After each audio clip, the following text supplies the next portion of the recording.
Alors, bonjour Benoît. Bonjour Gilles. Alors, Benoît, je suis ravi de t'interroger, de t'avoir en ligne pour le prochain forum des médecines de l'âme, puisque tu viens à Angers le 18 et 19 novembre prochain à Terra Botanica et tu vas faire une conférence. Alors, c'est un exercice, je ne sais pas comment tu vas faire, puisque toi, ton outil, c'est le crayon, c'est le pinceau. Tu es un illustrateur. Et toi, tu revendiques même de pouvoir illustrer la conscience. Alors, bah, raconte-moi déjà comment t'en es arrivé là, parce que c'est déjà drôle. Alors, je revendique, je sais pas, j'ai mis sur le titre de la. Donc, bonjour à tous, évidemment. Oui, sur le titre de ma conférence, j'ai mis un point d'interrogation parce que justement, je me pose la question si c'est possible de le faire. Parce qu'en fait, finalement, chacun y va de son interprétation, peu importe les sujets. Donc, en fait, à mon humble niveau, je montre mon interprétation que j'ai. Bah tiens, j'ai mon chat qui me rejoint. Que j'ai. Et puis, je me suis inspiré de plein de sources différentes. Et puis, j'essaye d'être le plus fidèle possible à tout ce qui a pu être fait. Et puis, moderniser tout ça, parce que c'est des sujets qui méritent de l'être. Et bon, pour la petite histoire, en fait, j'ai fait plusieurs livres chez Guy Daniel. Donc là, on en est à 7. Donc parmi ces livres et ces auteurs, j'ai eu la chance de travailler avec Jean-Jacques Charbonnier, donc qui travaille beaucoup sur les expériences de mort imminente. Philippe Guillemant, donc on a fait 2 livres ensemble, La physique de la conscience et Le grand virage de l'humanité. Aussi avec Jocelyn Morisson et puis Romuald Le Terrier. Après, là, il y a un tout dernier qui est sorti là, de Sylvie Détiolaz et Claude Charles-Fourier à propos de Nicolas Fraisse, qui fait des sorties de corps. Enfin, je ne vais pas énumérer toute la liste. Bah, je suis content d'avoir une liste longue à énumérer, tu vois, je suis très, très content. Et puis, bah, pour la petite histoire, rapidement, moi, il s'avère que je travaillais dans une ferme pédagogique, tu vois, donc je faisais des animations avec des enfants. Et puis, en fait, moi, je travaille sur une BD depuis longtemps. Est-ce que j'ai des dessins par là? Euh, non. Enfin, j'en ai sûrement caché quelque part. Et en fait, si tu veux, au service de cette histoire, bah, je me suis formé, je me suis intéressé à plein de sujets, dont les sujets qui nous intéressent, mon cher Gilles. Et, euh, et en fait, j'ai acheté 3 fois le même livre dans une librairie. Donc, c'était La mort expliquée aux enfants, écrit par Jean-Jacques Charbonnier. Et en fait, elle savait que je dessinais. Bah, du coup, il s'agit de Anne-Lise, qui participe, enfin, qui participe à l'organisation de cet événement, qui m'a dit bah, envoie des dessins à Jean-Jacques. Et donc, moi, je me suis dit non, non, c'est pas possible. C'est bien trop gros pour moi. Et finalement, ma fille est née, tu sais, on a quelques semaines de congé parental, tu vois. Et en fait, bah, j'ai fait quelques dessins et visiblement, ça a plu à Jean-Jacques qui m'a rappelé quelques mois plus tard. Et la machine était lancée, si tu veux. Donc là, je surfe un peu sur cette vague, je suis très content. Après, bon, là c'est des sujets très intéressants parce que c'est divers et varié, hein. Ça passe du chamanisme aux expériences de mort imminente, etc., etc. Et en fait, si tu veux, mon objectif, c'est de rendre accessibles ces sujets-là qui sont souvent mal compris ou qui peuvent faire peur. Moi, je sais d'expérience que quand je dis aux gens, euh, quand ils me demandent ce que j'ai illustré comme livre, je dis, bah, le premier que j'ai fait, c'est La mort expliquée aux enfants. Et même physiquement, tu sais, les gens, ils se reculent d'un pas, tu sais. Alors que moi, j'y vais, tu vois, avec mon grand sourire et toute bah,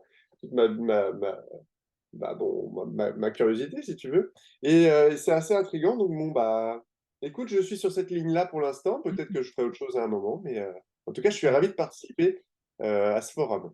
Ben, ce qui est génial, c'est qu'en fait, ton approche, elle est vraiment complémentaire parce que nous, on est plutôt symbole, tu vois, on parle de l'âme, donc nous, c'est par exemple médecine symbolique. Il y a des psychothérapeutes qui vont parler de la symbolique des arbres, par exemple. Il y en a d'autres qui vont parler physique quantique, évidemment. Bah, tiens, tu as cité Jocelyn Morrison, il va venir aussi au forum. Mhm. Et donc, on a des approches scientifiques, des approches symboliques, des approches psycho. Et toi, tu essayes de le mettre en dessin, c'est-à-dire, bien sûr, tu vas évidemment essayer de dessiner des symboles. Je suppose que tu es dans ce truc-là? Ah bah, moi, je suis, vachement attaché à la symbolique, aux contes, aux mythes. Dans plusieurs, interviews, je parle souvent de, comment il s'appelle? Bah, il suffit que je le cherche pour le perdre de vue, pour le perdre dans ma tête, mais, celui qui a écrit, Le héros aux mille et un visages. Hem, mince, bah, c'est vraiment bête. Supérieur. Bah, en fait, en gros, l'idée, c'est en fait, il a étudié tous les contes et tous les mythes du monde. Et en fait, il s'est aperçu que c'était la même structure à chaque fois de récit et qu'en fait, si tu veux, une histoire qui respecte, consciemment ou inconsciemment cette structure et ben, fait se rappeler la consciemment ou inconsciemment, des 1 histoires qui ont structuré l'humanité telle qu'on la connaît maintenant. Oui, la mythologie, ouais. Mmh. Ouais, c'est ça et du Mmh. coup, ben, la conscience, il y a plein de manières d'essayer de l'appréhender Mmh. et en plus, chacun, avec son histoire, avec ses origines, avec, sa personnalité, va essayer d'interpréter ça à sa manière, mais finalement, on parle tous de la même chose.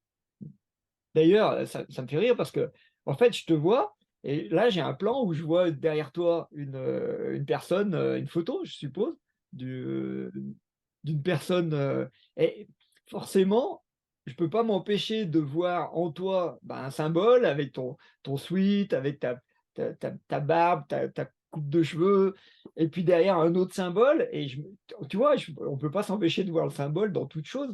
C'est quoi ce portrait derrière? C'est quoi ce symbole? Moi, je suis très, très attaché à la enfin, je suis très curieux, par rapport, au sujet des peuples racines, tu vois? C'est quelque chose qui me passionne. C'est une énorme source d'inspiration pour moi et je pense que si on écoutait beaucoup plus ces savoirs-là, on n'en serait pas aujourd'hui, où on en est.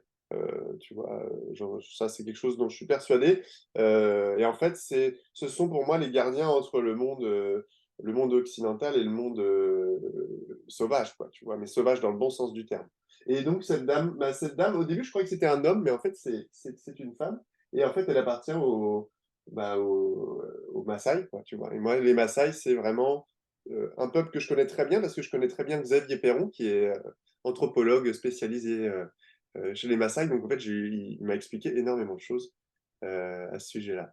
Mmh, ouais. Donc la symbolique, c'est vaste, hein et Ouais!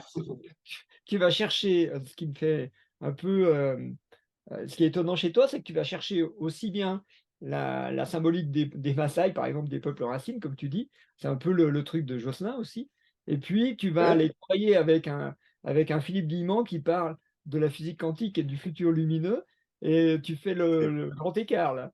ouais, ouais, c'est ça, mais qui est pas si grand, tu vois? Mmh, Parce que, tu vois, Philippe, grâce à la physique, va essayer de faire des ponts, pour faire des ponts entre la science, pragmatique, tu vois, empirique, avec, la spiritualité qui est beaucoup plus, aérienne, beaucoup plus diffuse, plus difficile à cerner et en fait, par exemple, bah, tu vois, quand Philippe Guillemant, de manière très résumée, parle de trous de verre, par exemple, bah, en fait, c'est des choses qu'on peut, retrouver dans les expériences de mort imminente. Par exemple, tu vois, le tunnel, j'entendais aussi, Philippe Bobola, qui sera aussi invité au forum, mmh. parler aussi des trous de verre et de parler, bah, en fait, que c'était une dilatation de l'espace et du temps, en fait, ce fameux tunnel. Alors, est-ce que c'est vraiment un tunnel?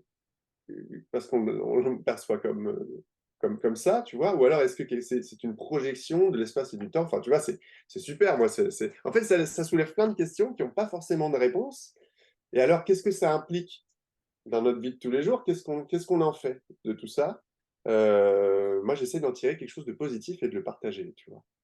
Et toi aussi, tu fais pareil en organisant ce super forum et avec tous ces invités depuis, plusieurs années maintenant. Oui, et avec un centrage sur l'âme, parce qu'il y a, d'après les traditions, une partie immortelle en nous qui, Mmh mh. se balade justement dans ces trucs et qu'on appelle la conscience, hein, aussi et Mmh. c'est ça qui nous intéresse. Alors donc toi, je rappelle que tu interviens le samedi, 18 novembre à 12h30 et avec, la conscience illustrée, point d'interrogation Ah, merci. Et bah, ça sera un régal de t'écouter, de te rencontrer et puis d'échanger. Après, bien sûr, tu iras faire une dédicace sur le stand de la librairie. Tu iras faire des dédicaces parce que, ben, tu as un paquet de livres, que tu as illustrés. Non, on n'a pas toute la liste, mais c'est génial et Merci. donc on se dit à, eh bien, à bientôt, puisque Ah bah oui, à au prochain. bientôt. Et puis, Ouais. oui, là, ce sera ma toute première conférence. Mais après, je suis habitué à parler en public, mais en général, je parle du travail des autres. Et là, ce sera l'occasion pour moi de vraiment aller au fond des choses et de pouvoir partager ça avec le public. Donc, je suis ravi. Merci de me donner cette opportunité, Gilles.